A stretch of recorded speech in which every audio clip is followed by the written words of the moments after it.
Assalomu alaykum, hurmatli kuzatuvchilarimiz. Demak, hozir mana g'alla maydonlarimiz bo'shayapti. Hamma fermerlarimizni nimasida takroriy ekin turibdi. Shu takroriy ekindan yuqori hosil olish. Shuni mana bir aytib o'tishni xohladim. Xullas, mana takroriy ekinni ekib daromad olish ham bir hozirgi kunda ilm bilan bo'lib qoldi. Ilm bilan yondashilsa yuqori hosil olinyapti. Demak, hozir g'alladan bo'shagan yerlarga yuqori hosil olish imkoniyatlari kengayib boryapti. Mana olinyapti. Moshdan hattoki 2,5-3 tonnagacha, makkani silusidan 80 tonnalab makka olganlar bor. Mana bu sabzi, piyozku mayli nima qilmaydi. Sabzi, mana yana takroriy ekinlarimizda yer yong'oq, shunaqa ekinlarga o'tish kerak. Mana Petrochem Agro'da bizni Turkiyadan kelgan makka urug'larimiz bor. Mana Tuanolar, Vivani navlarimiz, bular 110, bittasi 70 kunlik, bittasi 110 kunlik. Mana buni ekkanlar bor. Xullas 70-80 tonna bemalol sulus olsa bo'ladi.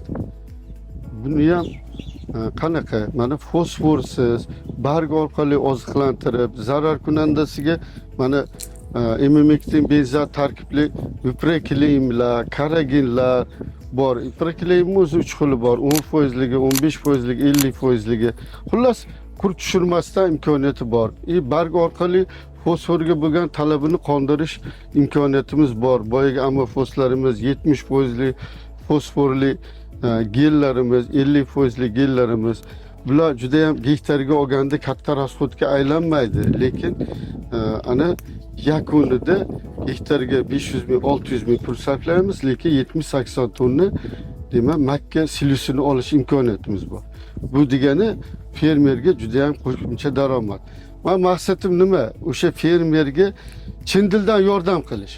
Xullas, mana moshda xohlang selkada ekin, xohlang sochib ekin, lekin moshga tagidan azotni xohlagan 100 kilo beryapti, bo'lmasa yo'q, 100 kilo azotni bermasangiz uni ham yaproqdan oling. Mana ABSlar bor. O'simlikni bo'g'inini qisqartiradi, yer ostiga mana hosil mevali nimalarimiz bor. Demak, bunga sabzi kiryapti, bunga kartoshka kiryapti, bunga yer yong'oq kiryapti, yer ostida qiladi bu hosilni.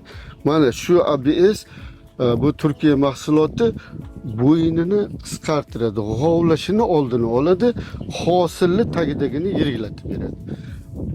Mana bu yangilik bo'ladigan bo'lsa, ana endi o'sha tagidagi mevasini yirgilatish imkoniyati turibdi.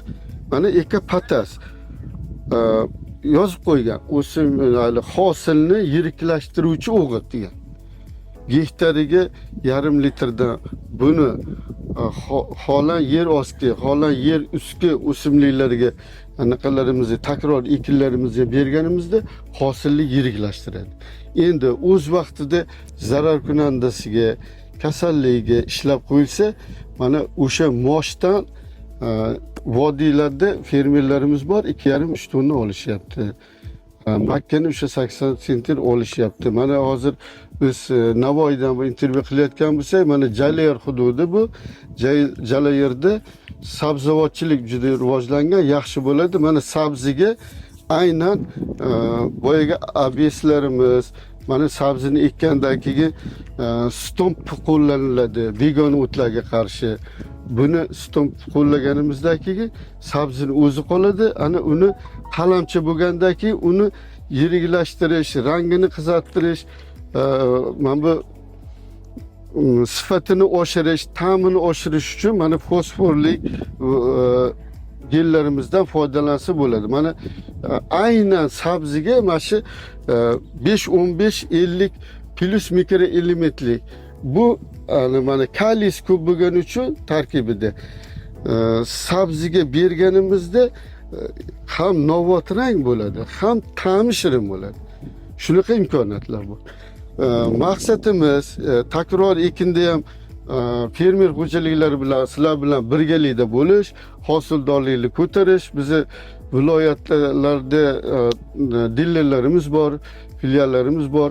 Murojaat qilinglar, birga Xudo xolasa hosildorlikni ko'taramiz. E'tiboringlar uchun rahmat.